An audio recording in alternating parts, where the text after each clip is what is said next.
وَلَقَدْ يَسَّرْنَا الْقُرْآنَ لِلذِّكْرِ فَهَلْ مِن مُّدَّكِرٍ الحمد لله رب العالمين والصلاة والسلام على أشرف الأنبياء والمرسلين أما بعد فأعوذ بالله من الشيطان الرجيم من همزه ونفخه ونفثه بسم الله الرحمن الرحيم رب اشرح لي صدري ويسر لي أمري واحلل عقدة من لساني يفقه قولي اللهم انفعنا بما علمتنا وعلمنا ما ينفعنا وزدنا علما فبشر عبادي الذين يستمعون القول فيتبعون أحسن أولئك الذين هداهم الله وأولئك هم أولو الألباب. وجاء من أقصى المدينة رجل يسعى قال يا قوم اتبعوا المرسلين اتبعوا من لا يسألكم أجرا وهم مهتدون وما لي لا أعبد الذي فطرني وإليه ترجعون أأتخذ من دونه آلهة إن يردني الرحمن بضر لا تغن عني شفاعتهم شيئا ولا ينقذون إني إذا لفي ضلال مبين إني آمنت بربكم فاسمعون قيل ادخل الجنة قال يا ليت قومي يعلمون بما غفر لي ربي وجعلني من المكرمين. أعوذ بالله من الشيطان الرجيم. وجاء من أقصى المدينة رجل يسعى قال يا قوم اتبعوا المرسلين. اور آیا من اقصى المدینة شہر کے دوسرے کنارے سے، دور سے. اقصیٰ کہتے ہیں سب سے دور کی چیز. ایک مسجد ہے جس کا نام مسجد اقصیٰ ہے، تو مسجد حرام خانہ کعبہ کے بالمقابل اسے مسجد اقصیٰ قرار دیا جاتا ہے، جس کا معنی ہے دور کی مسجد. تو اقصی المدینتی کا مطلب کہ جب لوگ شہر کے ایک کنارے پر ہیں تو شہر کے دوسرے کنارے سے، شہر میں دور سے آیا، اور آیا شہر کے دور سے دوسرے کنارے سے رجل ایک آدمی یسعی وہ دوڑ رہا تھا، دوڑتے ہوئے آیا. قال یا قوم اتبعوا المرسلین، اس نے کہا کہ اے میری قوم پیروی کرو المرسلین رسولوں کی. پچھلے لیکچر سے ہم اصحاب القریہ کا قصہ پڑھ رہے ہیں. اصحاب القریہ کے بارے میں ہم نے پڑھا تھا کہ یا یہ حضرت عیسیٰ علیہ السلام نے 3 لوگوں کو ایک بستی جس کا نام بعض مفسرین نے انطاکیہ ذکر کیا ہے، اس بستی میں بھیجا تھا تاکہ وہ جو 3 لوگ ہیں، وہ 3 رسول ہیں حضرت عیسیٰ کے 3 نمائندے، وہ اس بستی کو کفر و شرک سے ڈرائیں، اللہ کے عذاب سے ڈرائیں. بعض کہتے ہیں یہ حضرت عیسیٰ کے زمانے کے لوگ ہیں، بعض کہتے ہیں کہ یہ اس سے پہلے زمانے کے لوگ ہیں، اللہ کو بہتر پتہ ہے. تو ہم نے پیچھے پڑھا کہ پہلے 2 لوگوں کو بھیجا گیا تو قوم نے 2 لوگوں کو جھٹلا دیا، تو پھر اللہ تعالیٰ نے مدد کے لیے، تقویت پہنچانے کے لیے تیسرا رسول بھی بھیج دیا، اور ان تینوں رسولوں نے اس قوم کو ڈرایا اللہ کے عذاب سے، اور بتایا کہ ہم اللہ کی طرف سے نمائندہ ہیں، ہم اللہ کی طرف سے رسول ہیں تمہاری طرف. انہوں نے ان تینوں پر اعتراض کیا اور انہوں نے کہا کہ تم رسول کیسے ہو سکتے ہو، تم تو ہماری طرح انسان ہو. تو انہوں نے اس کا جواب دیا کہ اللہ جانتا ہے، اللہ گواہ ہے کہ ہم تمہاری طرف اللہ کی طرف سے بھیجے ہوئے ہیں، ہم اللہ کے رسول ہیں. اللہ کی قسم کھا کر، اللہ کو گواہ بنا کر انہوں نے کہا.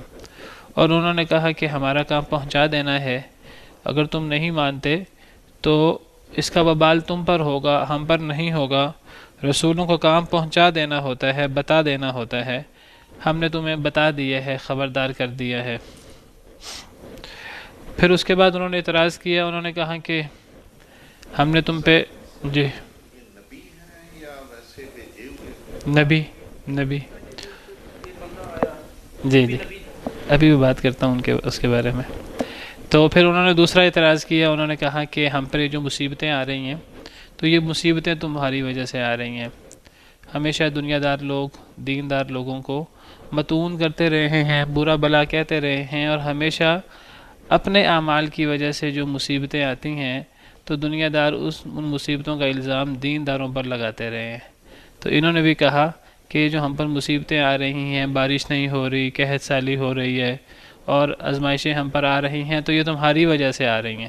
تم ہماری بتوں کی مخالفت کر کے ان کو ناراض کر رہے ہو، بت ناراض ہو گئے ہیں، ہمارے معبود ناراض ہو گئے ہیں، تو ناراضگی میں وہ غضب کا اظہار کر رہے ہیں، اور تم لوگوں کی نحوست کی وجہ سے ہم پر یہ مصیبتیں آئی ہیں۔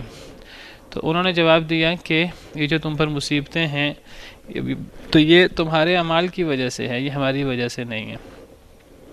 تو بہرحال یہ ہم نے جو ان کا مکالمہ ہے یہ پچھلے لیکچر میں پڑھا تھا۔ تو کہا جاتا ہے کہ پھر جب ان لوگوں نے اپنی قوم کو نصیحت کی، دعوت دی، تو قوم والے ایمان نہ لائے، تو انہوں نے ان نبیوں کو پہلے روکا، لیکن یہ اللہ کے حکم سے اللہ کی دعوت دیتے رہے۔ تو انہوں نے پھر ان تینوں رسولوں کو تکلیف دینے کا، قتل کرنے کا، شہید کرنے کا ارادہ کر لیا۔ جب یہ بات لوگوں کو پتہ لگی تو شہر کے دوسرے کونے سے ایک شخص بھاگتا ہوا آیا کہ کہیں میرے پہنچنے سے پہلے یہ ان رسولوں کو قتل نہ کر دیں، شہید نہ کر دیں۔ تو شہر کے دوسرے کنارے سے ایک عام شخص تھا، وہ رسول نہیں تھا لیکن وہ مومن شخص تھا، وہ ایمان لا چکا تھا، اپنا ایمان چھپائے ہوئے تھا۔ جب قوم نبیوں کو عزت دینے کو تیار نہیں ہے اور نبیوں کے ساتھ ہر قسم کا برا معاملہ، تکلیف، اذیت اور اب قتل اور شہید کرنے پر تیار ہے، تو عام لوگوں کو انہوں نے کیسے چھوڑنا تھا؟ تو گویا کہ یہ شخص جو ہے وہ اپنا ایمان چھپائے ہوئے تھا، لیکن جب اس کو پتہ لگا کہ معاملہ یہاں تک پہنچ گیا ہے تو پھر اس نے کہا کہ جو بھی ہونا ہے تو اب جا کے اس کو فیس کرنا ہے اور قوم کو دعوت دینی ہے۔ تو پھر یہ شہر کے دوسرے کنارے سے بھاگتا ہوا آیا تاکہ میں پہنچ جاؤں جلدی۔ تو آیا شہر کے دوسرے کنارے سے ایک آدمی یسعی دوڑتے ہوئے، قال اس نے کہا یا قومی، یا قومی میں میم کے نیچے زیر ہے، جو اس بات کی دلیل ہے کہ یہ اصل میں یا قومی تھا، اس کے بعد یا تھی، تو کئی دفعہ یا باقی رہتی ہے، کئی دفعہ یا گر جاتی ہے، اور یا سے پہلے جو حرف ہوتا ہے اس پہ زیر اس بات کی دلیل ہوتی ہے کہ اس کے بعد یا تھی۔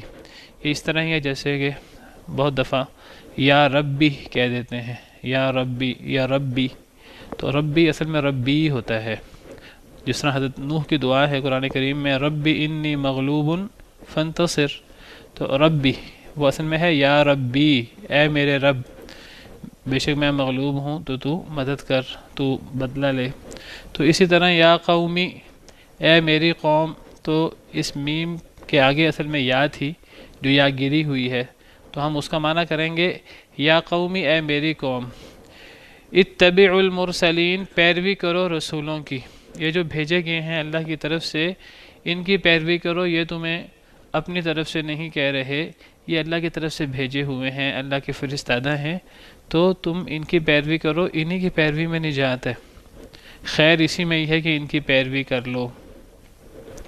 اتبعوا من لا يسألكم اجرا وهم مهتدون، پیروی کرو ان لوگوں کی جو تم سے نہیں سوال کرتے اجرن کسی بدلے کا، وهم مهتدون، اور وہ ہدایت کیے گئے ہیں، وہ ہدایت یافتہ ہیں، اللہ نے انہیں ہدایت دے دی ہے، اللہ نے ان کا ذہن کھول دیا ہے، اللہ نے انہیں تمہاری طرف رسول بنا کر بھیجا ہے، تو تمہیں ان کا رد کرنے کی بجائے، ان کا انکار کرنے کی بجائے، اور اب ان کو تکلیف دینے اور ان کو شہید کرنے کی بجائے تمہیں ان کے پیچھے چلنا چاہیے، ان کی پیروی کر کے اپنی دنیا اور آخرت کی اصلاح کرنی چاہیے، اور پھر یہ تم سے اس تبلیغ پر، اس تمہاری خیر خواہی پر کوئی اجر بھی نہیں مانگ رہے، ان کا کوئی اپنا مقصد بھی نہیں ہے تمہیں دعوت دینے سے، یہ صرف للہ فی اللہ یہ کام کر رہے ہیں، یہ جو تمہیں دعوت دے رہے ہیں اس میں سراسر تمہارا فائدہ ہے، اس میں ان کا کوئی دنیاوی فائدہ نہیں ہے۔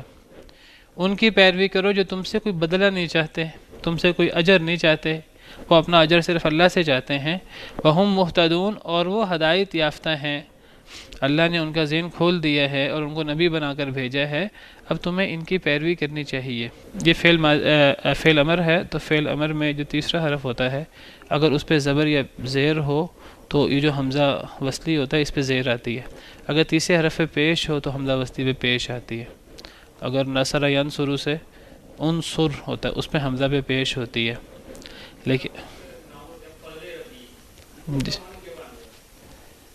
فضل ربی، وہ جو فضل ربی ہے وہاں جو لام پہ زیر ہے وہاں اس کے آگے یا نہیں ہے، وہ یا تو ربی میں ہے نا، تو میرے رب کا فضل۔ اصل میں بعض دفعہ کسی حرف پہ زیر آتی ہے جب اس کے پیچھے، عربی زبان کا قاعدہ ہے کہ کچھ حروف ہیں جن کو حروف جار کہتے ہیں، تو اگر حروف جار آئیں تو ان کے بعد بھی زیر آ جاتی ہے۔ بعض دفعہ جب حروف جار کے بغیر زیر آئے تو وہ زیر کا مطلب یہ ہوتا ہے کہ اس کے بعد یا تھی جو یا گری ہوئی ہے۔ ھذا من فضل ربی، جو فضل ربی لفظ ہے یہ قرآن کریم کی آیت ہے۔ جب حضرت سلیمان علیہ السلام نے تخت منگوایا تھا تو وہ تخت پلک جھپکنے میں آ گیا تھا، تو پھر حضرت سلیمان علیہ السلام نے فرمایا تھا فلما رآہ مستقرا عنده قال ھذا من فضل ربی، وہاں پیچھے من ہے تو من کی وجہ سے وہ لام پہ زیر ہے، تو وہ لام پہ زیر یا کی وجہ سے نہیں ہے، وہ من کی وجہ سے ہے۔ تو بہرحال تو یہ جو شخص شہر کے دوسرے کونے سے آیا، اس نے قوم والوں کو دعوت دی، اپنی جان جوکھوں میں ڈال کر، اس نے اپنی جان کو مشکل میں ڈال کر اس نے ان رسولوں کی حمایت کی علی الاعلان، اور اس نے دعوت دی اور اس نے کہا کہ یہ تم سے کوئی اجر نہیں مانگتے، کوئی بدلہ نہیں مانگتے، تمہیں ان کی پیروی کرنی چاہیے، یہ ہدایت یافتہ لوگ ہیں۔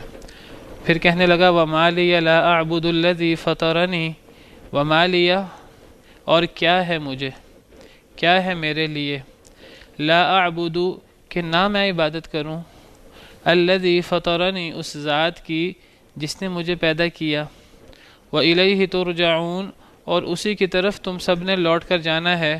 اس نے کہا مجھے کیا ہو گیا ہے کہ میں اس اللہ وحدہ لا شریک کی عبادت نہ کروں، میں اس کو چھوڑ کر تمہارے معبودوں کی عبادت کروں، میں تمہارے معبودوں کی عبادت کیوں کروں، مجھے کیا ہے کہ میں اللہ کی عبادت کیوں نہ کروں، وہ اللہ، وہ جس نے مجھے پیدا کیا ہے، جس نے مجھے پہلی دفعہ پیدا کیا ہے بغیر کسی مثال کے، وإلیہ ترجعون، اور وہ صرف میرا اللہ نہیں ہے، میرا خالق نہیں ہے، اس نے صرف مجھے پیدا نہیں کیا، تمہیں بھی پیدا کیا ہے، اور ہم سب نے، تم سب نے اس کی طرف لوٹ کر بھی جانا ہے۔ کوئی اس پر ایمان لائے اس نے بھی لوٹ کر جانا ہے، کوئی اس پر ایمان نہ لائے اسے بھی آخرکار لوٹ کر جانا ہے، موت تو ہر ایک کو آنی ہے، سب نے اللہ کے حضور پیش ہونا ہے۔ تو مجھے کیا ہے کہ میں اس اللہ کی عبادت نہ کروں جس نے مجھے پیدا کیا، اور اسی کی طرف تم نے لوٹ کر جانا ہے۔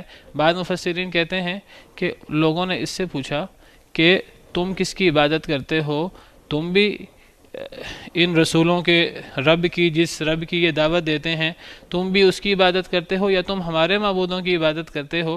تو اس کے جواب میں اس شخص نے جواب دیا، اس نے کہا کہ میں تمہارے معبودوں کی عبادت کیوں کروں، میں اس اللہ کی عبادت کیوں نہ کروں جس نے مجھے پیدا کیا ہے اور جس کی طرف ہم سب کو لوٹ کر جانا ہے، تمہیں بھی لوٹ کر جانا ہے۔ اب تم جو بات مانو رسولوں کی، میری، یا بات نہ مانو، دونوں صورتوں میں موت تو تمہیں آنی ہے اور تم نے اللہ کے حضور پیش ہونا ہے، تو میں اس کی عبادت کیوں نہ کروں؟ کتنی بے عقلی اور کتنی بے وقوفی کی بات ہے کہ میں اپنے خالق مالک رازق کو چھوڑ کر کسی اور کی عبادت کروں۔ وہ شخص ہے نا، کدھر جمع کا صیغہ ہے؟ نہیں، یہ تو جن سے مخاطب ہے ان کو مخاطب کر رہا ہے نا، کہ مجھے کیا ہے کہ میں اس کی عبادت کیوں نہ کروں جس نے مجھے پیدا کیا اور جس کی طرف تم سب نے بھی لوٹ کر جانا ہے۔ یعنی یہ تو انڈرسٹوڈ ہے کہ مجھے بھی اس کی طرف لوٹ کر جانا ہے، رسولوں کو بھی اور تمہیں بھی۔ تم اگر مجھ پہ، رسولوں پہ ایمان لاؤ یا نہ لاؤ، دونوں صورتوں میں موت تو آنی ہے، اور اس بات کا تمہیں بھی پتہ ہے۔ کوئی بندہ ایمان لائے یا نہ لائے، ایک بات کا سب کو پتہ ہے کہ موت تو سب کو آنی ہے۔ تو جب موت آنی ہے اور جب اللہ کے حضور پیش ہونا ہے، تو اب تم ایمان لے آؤ تو تم اللہ کے حضور پیش ہوگے تو تمہیں اس کا ثواب ملے گا، نہیں ایمان لاؤ گے، ظلم و زیادتی کرو گے رسولوں پر، مجھ پر، تو اللہ کے حضور تو پیش ہونا ہے، میں تو کشتیاں جلا کر آ گیا ہوں اور میں تمہیں دعوت دینے آ گیا ہوں، میں اللہ کی عبادت کیوں نہ کروں، میں تو اسے اللہ کی عبادت کروں گا، وہی اللہ میرا رب ہے، میں اسی کی عبادت کرتا ہوں جس کی طرف تمہیں لوٹ کر جانا ہے۔ اَأَتَّخِذُ مِن دُونِهِ آلِهَةً، کیا میں پکڑوں اس کے علاوہ، آلِهَةً ایسے معبودوں کو، آلِہہ الہ کی جمع ہے، کیا میں پکڑوں اللہ کو چھوڑ کر معبود۔ نبی جب ہمیشہ دعوت دیتے ہیں تو وہ نبیوں کی دعوت کی ابتدا اور دعوت کا ان کا سارا فوکس، دعوت کا خلاصہ اصل میں شرک کا رد ہوتا ہے، اور جب کسی قوم میں کفر و شرک، بدعات اور اس طرح کی چیزیں آ جاتی ہیں، جب کوئی قوم اللہ کو چھوڑ کر بہت سارے معبودوں کی جو انہی میں سے ہوتے ہیں، انہی جیسے لوگ ہوتے ہیں، جب ان کو رب بنا لیتی ہے، ان کو معبود بنا لیتی ہے، تو پھر نبی اللہ کی طرف سے مقرر ہوتے ہیں اصلاح کے لیے۔ تو اس نے اس قوم کے غلط عقیدے کا رد کرتے ہوئے کہا کہ تم نے اللہ کے علاوہ بہت سے معبود بنا رکھے ہیں، تو کیا میں بھی پکڑ لوں اللہ کو چھوڑ کر معبودوں کو؟ ان یردنی الرحمن، یہاں بھی یردنی، یہ نون زیر نی کے آگے یا تھی، وہ یا گری ہوئی ہے، اگر ارادہ کرے میرے ساتھ الرحمن رحمان اللہ رب العالمین، بضر نقصان دینے کا، ضرر دینے کا، لا تغنی عنی شفاعتہم شیئا، نہیں فائدہ دے سکتی مجھ سے نہیں فائدہ دے سکتی میری طرف سے شفاعتہم ان کی سفارش، شیئا کچھ بھی، ولا ینقذون، ینقذون میں بھی جو نون کے نیچے زیر ہے یہ بتا رہی ہے کہ اس کے آگے یا تھی، اور نہ ہی وہ بچا سکتے ہیں مجھے کا معنی یہ نون کے نیچے زیر اور اس کے بعد جو یا ہے جو گری ہوئی ہے اس یا کی وجہ سے مجھے کا معنی ہوگا، ولا ینقذون، اور نہ ہی وہ بچا سکتے ہیں مجھے۔ کہنے لگا کہ تم مجھ سے سوال کرتے ہو کہ میں کس رب کی عبادت کرتا ہوں، تمہارے معبودوں کی عبادت کرتا ہوں کہ ان نبیوں کے رب کی عبادت کرتا ہوں، میں اللہ کو چھوڑ کر کسی اور کی عبادت کیوں کروں جس نے مجھے پیدا کیا ہے، جس کی طرف تمہیں لوٹ کر جانا ہے؟ کیا میں پکڑ لوں اللہ کو چھوڑ کر ایسے معبودوں کو؟ وہ معبود اتنے بے بس ہیں کہ اگر رحمان میرے ساتھ تکلیف کا ارادہ کرے، مجھے نقصان پہنچانا چاہے، تو لا تغنی عنی شفاعتہم شیئا، ان معبودوں کی سفارش مجھے کوئی فائدہ نہیں دے گی۔ اگر اللہ مجھے نقصان دینا چاہے، یہ سارے معبود مل کر بھی میری سفارش کریں، اگر اللہ مجھ پہ ناراض ہے تو ان معبودوں کی سفارش میرے کسی کام نہیں آئے گی، شیئا کچھ بھی، مجھے ان کی سفارش کچھ فائدہ نہیں دے گی، ولا ینقذون، اور نہ ہی یہ سب مل کر مجھے بچا سکیں گے میرے رب سے، اللہ سے۔ یہاں بتوں کی حقیقت واضح کی، معبودوں کی حقیقت واضح کی کہ یہ جو باطل معبود ہوتے ہیں ان کی کوئی حیثیت نہیں ہوتی، چاہے لوگ ان کے بارے میں جتنی مرضی الٹی سیدھی کہانیاں منسوب کر دیں، جتنے بڑے ان کو القابات دے دیں، حاجت روا، مشکل کشا اور غریب نواز اور گنج شکر اور گنج بخش، اور جو ان کو داتا اور جو ان کو جو ہے وہ القابات دے دیں، تو اگر اللہ میرا ناراض ہو جائے، اگر اللہ مجھے نقصان دینا چاہے، تو ان سب معبودوں کی سفارش مجھے کچھ بھی فائدہ نہیں دے سکتی، اور نہ ہی یہ سفارش کے علاوہ کسی اور طریقے سے مجھے بچا سکتے ہیں اللہ سے۔ تو جب میں اللہ کے رحم و کرم پر ہوں، جب اللہ سے مجھے یہ نہیں بچا سکتے، تو پھر میں اللہ کی عبادت ہی کیوں نہ کروں؟ پھر مجھے اللہ کی عبادت کرنی چاہیے، پھر مجھے ان معبودوں کی عبادت کیوں کرنی چاہیے؟ میں ان معبودوں کو کیوں پکڑوں؟ تو پتہ لگا کہ جب اللہ تعالیٰ کسی کو نقصان پہنچانا چاہیں تو پوری دنیا، چاہے اس میں برے لوگ ہوں چاہے اس میں نیک لوگ ہوں، پوری دنیا مل کر اس انسان کو اللہ کے غضب سے بچا نہیں سکتی، نہ پوری دنیا کے لوگوں کی سفارش، چاہے ان میں نیک لوگ ہوں چاہے ان میں برے لوگ ہوں، اور نہ کسی اور طریقے سے وہ اس انسان کو بچا سکتے ہیں جس انسان سے اس کا رب ناراض ہو جائے۔ اور بالکل اسی طرح اس کے الٹ، اگر اللہ تعالیٰ کسی کو فائدہ دینا چاہیں، پوری دنیا جو ہے وہ مل کر اللہ جو فائدہ دینا چاہتے ہیں وہ اس انسان سے روک نہیں سکتے۔ نبی کریم صلی اللہ علیہ وسلم نے یہ جو توحید کا سب سے بڑا درس ہے کہ اللہ کے علاوہ کوئی حاجت روا، کوئی مشکل کشا نہیں ہے، اور جس کو اللہ نفع دے تو اس کو نفع پہنچے گا، جس کو اللہ نقصان دینا چاہے تو اس کو نقصان سے کوئی بچا نہیں سکتا۔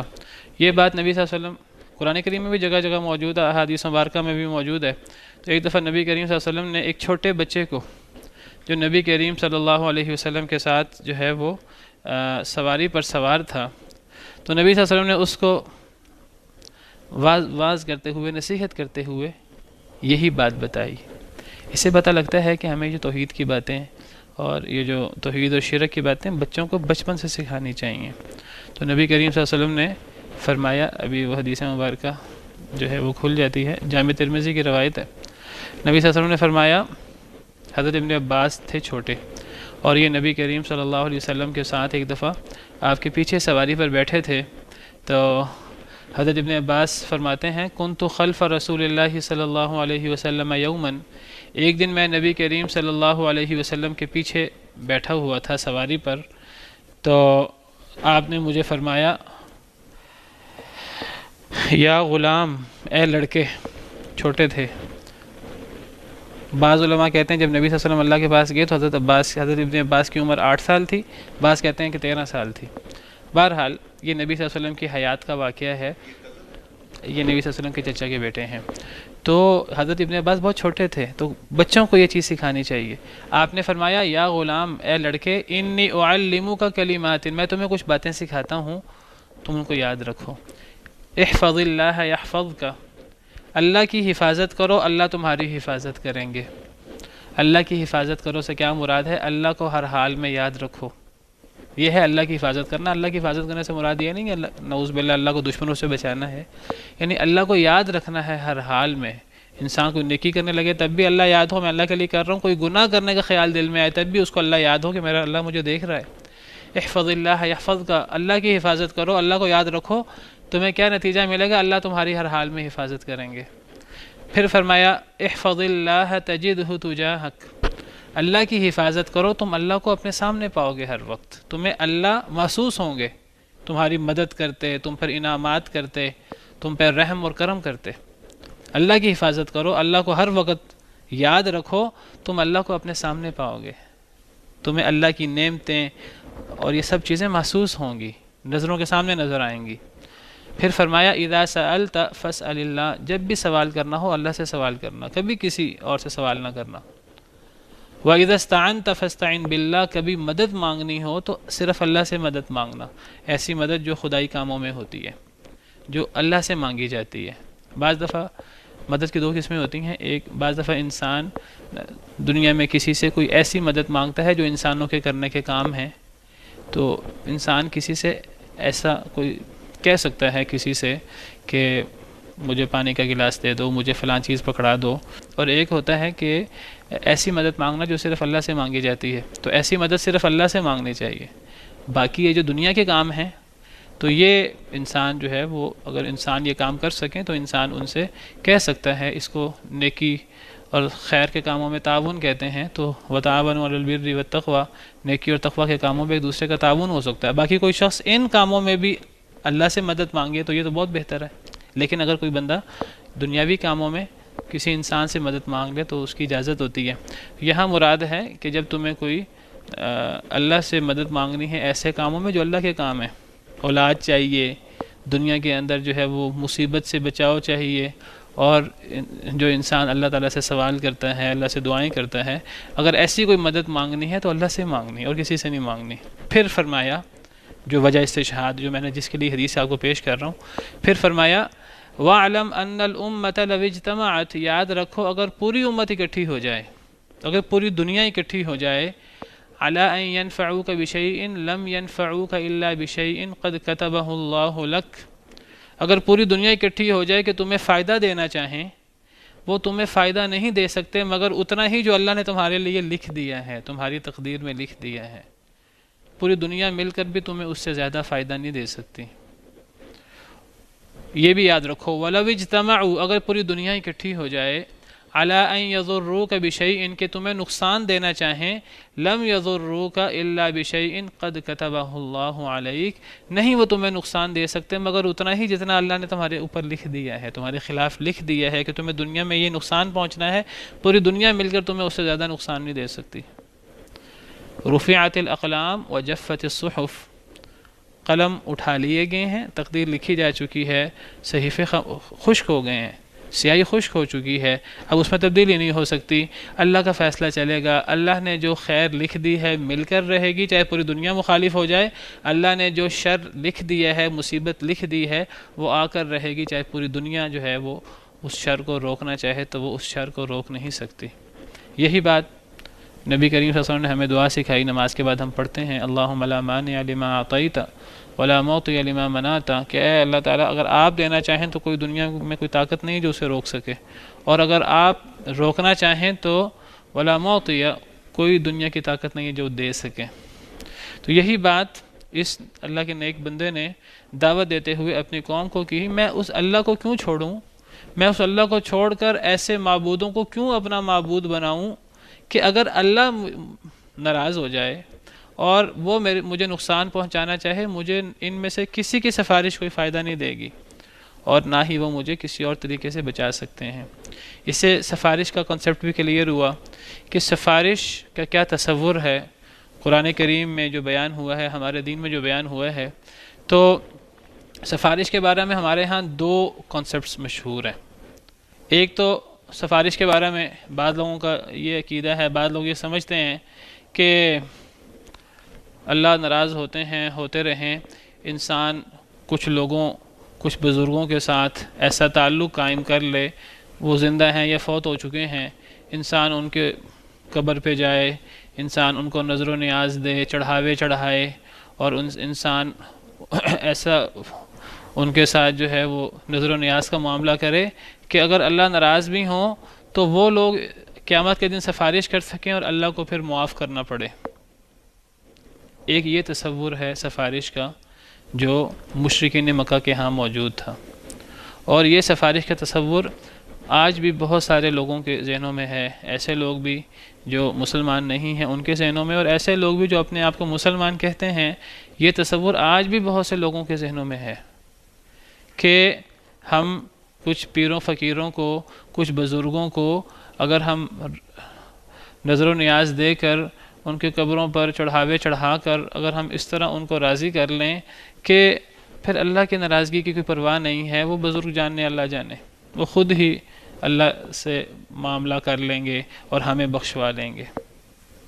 بعض لوگوں نے اس کے بارے میں شعر بھی کہے ہیں، خدا کا پکڑا چھڑائے محمد، محمد کا پکڑا چھڑا کوئی نہیں سکتا، اگر اللہ پکڑ لیں تو محمد چھڑا سکتے ہیں صلی اللہ علیہ وسلم، لیکن اگر محمد ناراض ہو جائیں صلی اللہ علیہ وسلم تو کوئی نہیں چھڑا سکتا۔ بات اللہ کی ہو رہی ہے پچھلے شعر میں، یعنی اللہ بھی نہیں چھڑا سکتے والعیاذ باللہ۔ وہ کہتے ہیں یہ معبود ہم سے ناراض نہیں ہونے چاہیے چاہے اللہ ناراض ہو جائے، اگر اللہ ناراض ہو جائے تو یہ معبود اور یہ جو ہمارے بزرگ ہیں جن کی ذات میں لوگ غلو کرتے ہیں، یہ تو ہمیں اللہ سے بچا لیں گے، اللہ پر ان کا اتنا بڑا حق ہے، اللہ ان کی بات ٹھکرا نہیں سکتے، اللہ ان کی بات موڑ نہیں سکتے۔ اور سمجھتے ہیں اگر یہ لوگ ناراض ہو گئے پھر ہم تباہ و برباد ہو جائیں گے، پھر ہمیں کوئی نہیں بچا سکتا، حالانکہ یہ تصور اللہ کی ذات کے بارے میں ہونا چاہیے کہ اگر اللہ راضی ہے تو کوئی پرواہ نہیں، دنیا جہاں ناراض ہو جائے تو اگر اللہ راضی ہے تو مجھے کوئی پرواہ نہیں ہے، لیکن اگر اللہ ناراض ہو جائے تو پھر میرے لیے مصیبت ہی مصیبت ہے۔ تو ایک سفارش کا یہ تصور ہے۔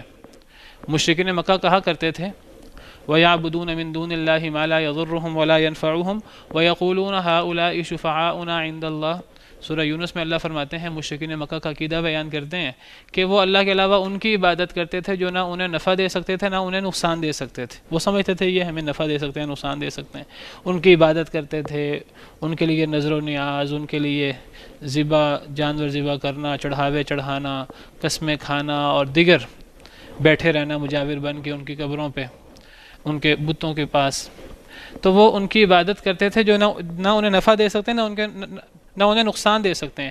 اور وہ کیوں ان کی عبادت کرتے ہیں؟ فرمایا وَيَقُولُونَ هَؤُلَاءِ شُفَعَاؤُنَا عِندَ اللَّهِ، وہ کہتے ہیں یہ ہمارے سفارشی ہوں گے اللہ کے ہاں، اگر اللہ ناراض ہوئے اگر یہ ہم سے راضی ہیں تو یہ اللہ کو منا لیں گے، اللہ کے یہاں ہماری سفارش کر دیں گے۔ اللہ کو راضی کرنے کی ہمیں ضرورت نہیں ہے، ہم تو درمیان میں جو واسطے ہیں ہم ان کو بس راضی کر لیں، مطمئن کر لیں، ہمارا یہی کام ہے۔ یہ تصور ہمارے ہاں موجود ہے۔ اور اللہ کا آپ آگے سے جواب سنیں، اللہ کیا فرماتے ہیں؟ اللہ فرماتے ہیں قُلْ أَتُنَبِّئُونَ اللَّهَ بِمَا لَا يَعْلَمُ فِي السَّمَاوَاتِ وَلَا فِي الْأَرْضِ، کیا تم اللہ کو اس بات کی خبر دیتے ہو جس کا اللہ کو نہ آسمان میں پتہ ہے نہ زمین میں پتہ ہے؟ کوئی ایسی ہستی نہیں ہے نہ آسمانوں میں نہ زمین میں جو یہ کام کر سکے کہ اگر اللہ ناراض ہوں کسی سے تو وہ ہستی جو ہے وہ نہ آسمان میں کوئی ایسی ہستی ہے فرشتوں میں، کوئی ملک مقرب، نہ کوئی دنیا میں ایسی ہستی ہے، کوئی نبی مرسل، کوئی ولی، کوئی پیر ایسا نہیں ہے کہ اگر اللہ ناراض ہو تو وہ اللہ کو منا سکے۔ یہاں یہی عقیدہ بیان ہوا ہے، اگر اللہ ناراض ہوں تو مجھے کسی کی سفارش کچھ بھی فائدہ نہیں دے سکتی، اگر اللہ مجھے نقصان دینا چاہے تو کسی کی سفارش فائدہ نہیں دیتی۔ تو سفارش کا ایک غلط تصور، شرکیہ تصور میں اس کو کہوں گا، وہ یہ ہے کہ انسان سمجھے کہ کچھ لوگوں کو بس مجھے کسی طریقے سے مطمئن کر لینا ہے تو اب وہ اللہ کو خود ہی منا لیں گے، اللہ جانے وہ جانے، تو مجھے اللہ کو منانے کی ضرورت نہیں ہے، میں درمیان کے واسطوں کو بس میں منا لوں۔ یہ شرکیہ تصور ہے۔ کچھ لوگوں نے معبود وغیرہ اور ایسے لوگ بنا رکھے ہیں جن کی ذات میں غلو کرتے ہیں، ان کو ولی اللہ پھر قرار دے دیتے ہیں اور ان کی ذات کے ساتھ عجیب و غریب عقائد باندھ رکھے ہیں۔ ولی اللہ ہوتے ہیں لوگ، لیکن ولی اللہ لوگ ایسے نہیں ہیں جن کے پاس خدائی اختیارات ہوں۔ ولی اللہ کا تصور موجود ہے، اللہ کے دوست۔ ولی اللہ وہ لوگ ہوتے ہیں جو دین کے احکامات پہ کاربند ہوتے ہیں۔ اللہ نے قرآن کریم میں ان لوگوں کا ذکر کیا، الا ان اولیاء اللہ لا خوف علیہم ولا هم يحزنون، اللہ کے ولی وہ ہوتے ہیں جن پر نہ کوئی خوف ہوگا نہ وہ غم زدہ ہوں گے۔ یہ کون لوگ ہیں؟ الذین آمنوا وکانوا یتقون، جو ایمان لاتے ہیں اور اللہ سے ڈرتے رہتے ہیں۔ ولی اللہ وہ نہیں ہوتا جو اللہ کے احکامات سے بے پرواہ ہو جائے، جو مجذوب ہو جائے ننگا اور اس کو کوئی پرواہ نہ ہو اپنی، اور وہ اس طرح کر کے پھرتا رہے ملنگوں کی طرح۔ ایسے لوگ ولی اللہ نہیں ہوتے۔ ولی اللہ وہ ہوتے ہیں جو ایمان لاتے ہیں اور اللہ سے ڈرتے ہیں، اللہ کے احکامات کو مانتے ہیں، وہ ولی اللہ ہوتے ہیں۔ تو ایسے لوگوں پر کو نہ کوئی خوف ہوتا ہے ہوگا قیامت کے دن، اور نہ یہ غم زدہ ہوں گے۔ تو یہاں سفارش کا عقیدہ بتایا ہے۔ تو سفارش کا ایک تصور شرکیہ، اس کا رد ہے، اور ایک دوسرا تصور ہے وہ صحیح ہے، وہ اذان کے بعد بیان کرتا ہوں۔ سفارش کا ایک عقیدہ ہوا شرکیہ تصور سفارش کا، وہ یہ تصور ہے کہ اللہ کو اگر اللہ ناراض ہوں تو کوئی پھر بھی اللہ کو جو ہے وہ کسی کا اللہ پر اتنا حق ہے کہ اللہ کو اس کی بات ماننی پڑے۔ اللہ پر کسی کا کوئی حق نہیں ہے، سب پر اللہ کا حق ہے۔ کسی نہ کوئی نبی، نہ کوئی فرشتہ، نہ کوئی ولی کوئی اس طرح ہے کہ اللہ کو اس کی بات ماننا پڑے۔ اللہ کو کسی کی بات ماننی نہیں پڑتی۔ اگر اللہ ماننا چاہیں تو مان لیں، نہیں ماننا چاہیں تو اللہ کو کسی کی بات مجبوراً نہیں ماننی پڑتی۔ اللہ کو کوئی مجبور نہیں کر سکتا، کسی کا اللہ پر کوئی زور، کوئی حق نہیں ہے اس طرح کا کہ اللہ مجبور ہو جائے۔ ہاں، ایک سفارش کا صحیح تصور بھی ہے۔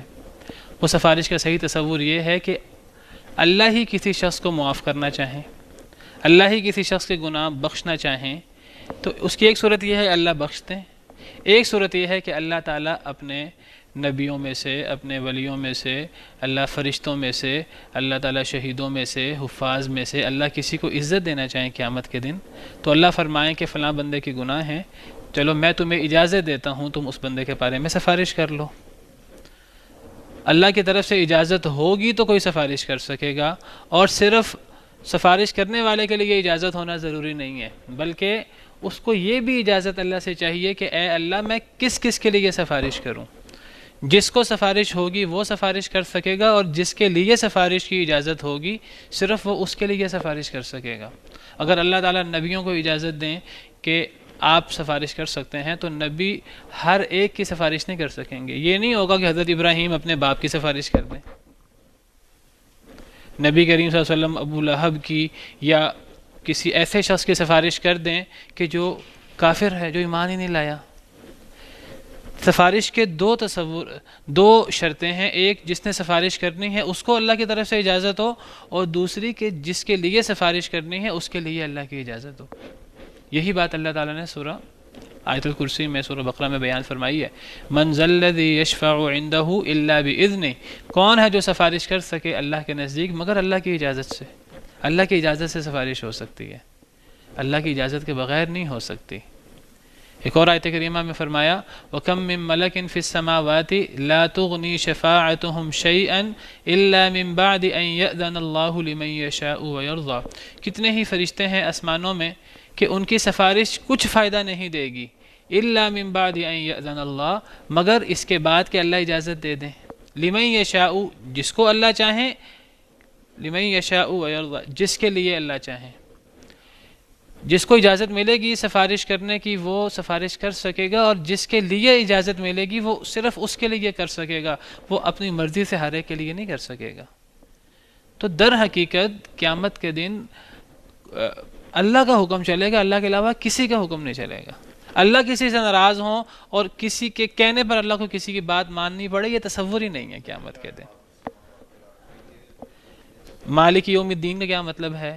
یوم لا تملک نفس لنفس شیئا، قیامت کے دن کوئی نفس کسی نفس کے لیے کوئی اختیار نہیں رکھے گا، والامر یومئذ للہ، سارا کا سارا اختیار اللہ رب العالمین کے پاس ہوگا۔ اور قیامت کے دن اللہ رب العالمین ایک ہاتھ میں آسمان لپٹے ہوئے ہوں گے، ایک مٹھی میں اللہ رب العالمین کی زمین ہوگی، اور اللہ رب العالمین جو ہے وہ فرما رہے ہوں گے لمن الملک اليوم لمن الملک اليوم لمن الملک اليوم، آج کے دن بادشاہت اختیار کس کے پاس؟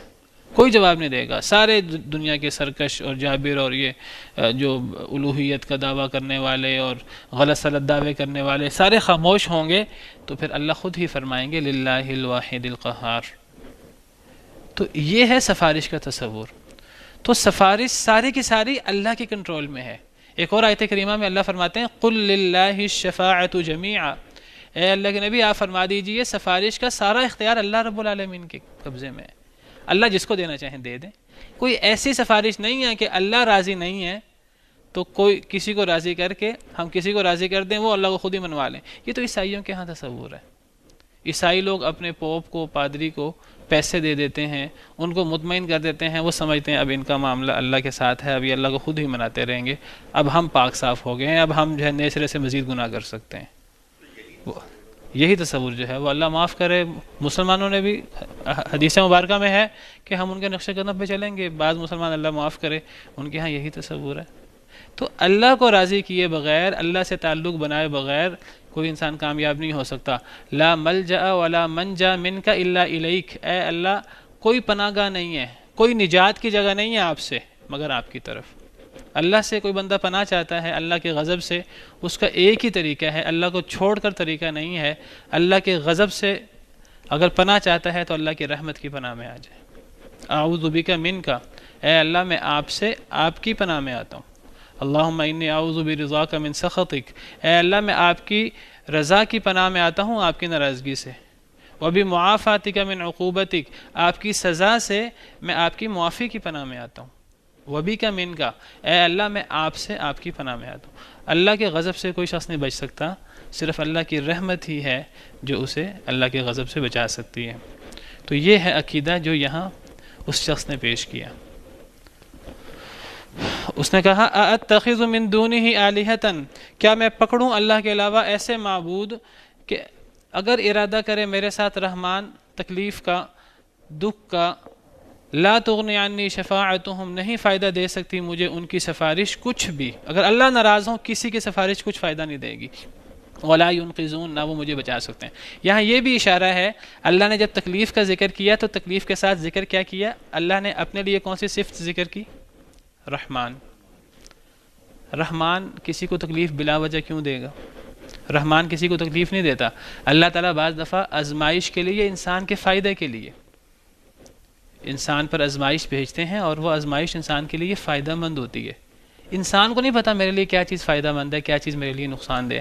بعض دفعہ انسان ایک چیز کو نقصان دہ سمجھ رہا ہوتا ہے، وہ انسان کے لیے ہر لحاظ سے فائدہ مند ہوتی ہے۔ بعض دفعہ انسان ایک چیز کو فائدہ مند سمجھ رہا ہوتا ہے اور وہ نقصان دہ ہوتی ہے۔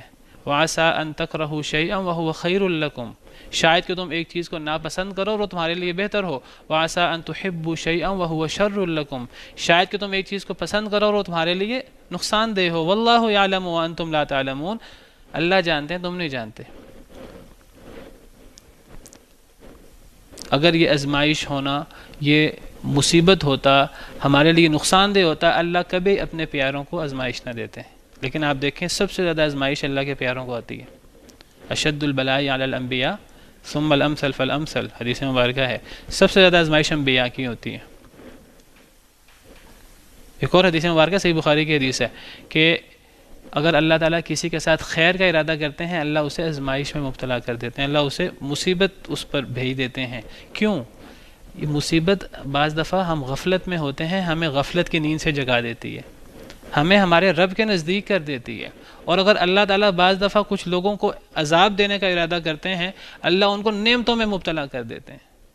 قرآن کریم میں اللہ نے منافقوں کا ذکر کیا ہے اور اللہ فرماتے ہیں نبی کریم صلی اللہ علیہ وسلم کو فَلَا تُعْجِبْكَ أَمْوَالُهُمْ وَلَا أَوْلَادُهُمْ، اے نبی آپ کو ان کے مال، ان کی اولادیں تعجب میں نہ ڈالیں. إِنَّمَا يُرِيدُ اللَّهُ لِيُعَذِّبَهُمْ بِهَا فِي الْحَيَاةِ الدُّنْيَا، اللہ چاہتے ہیں اللہ انہیں دنیا کی زندگی میں عذاب دیں.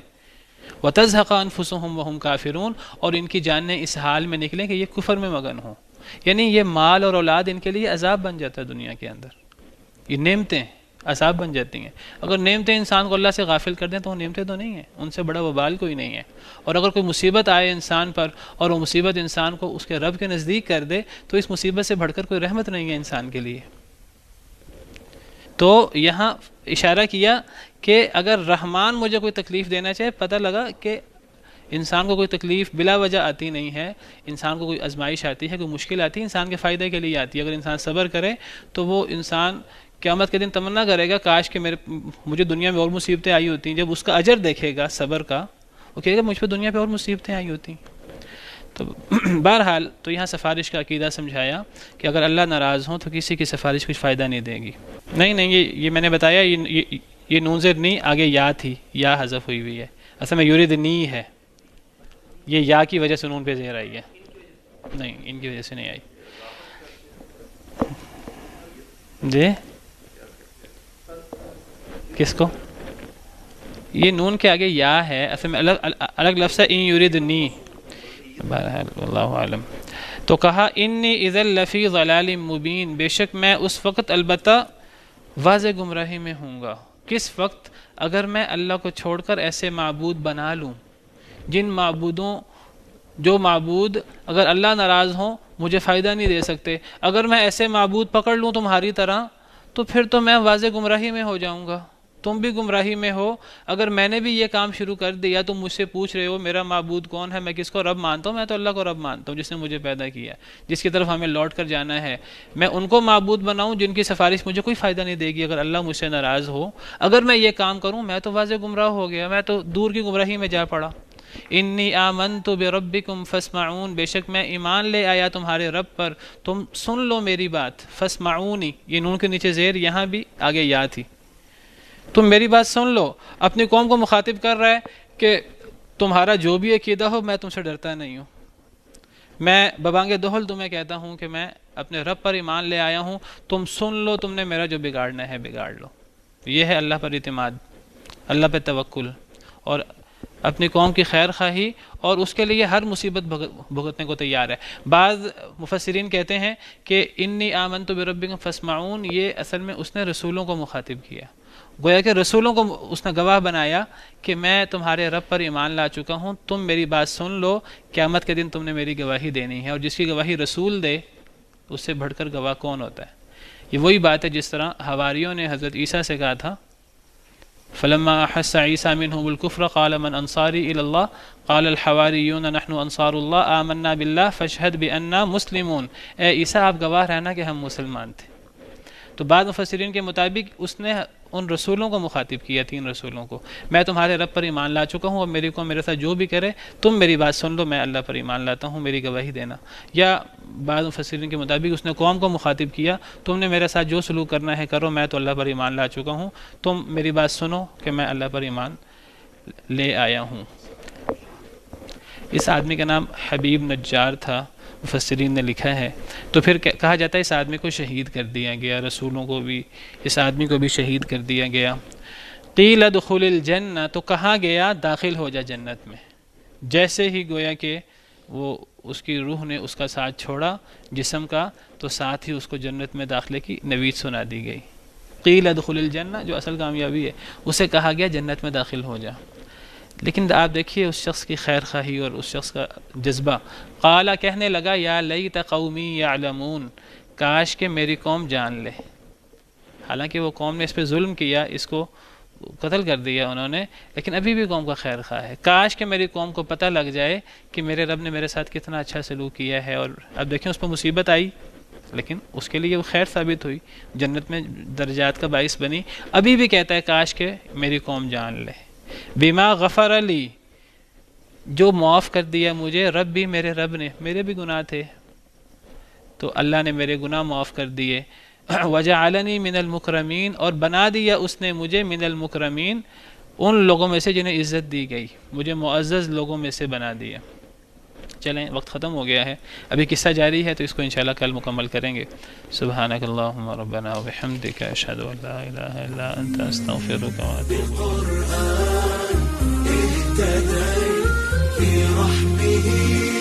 تحلو الحياة شوقا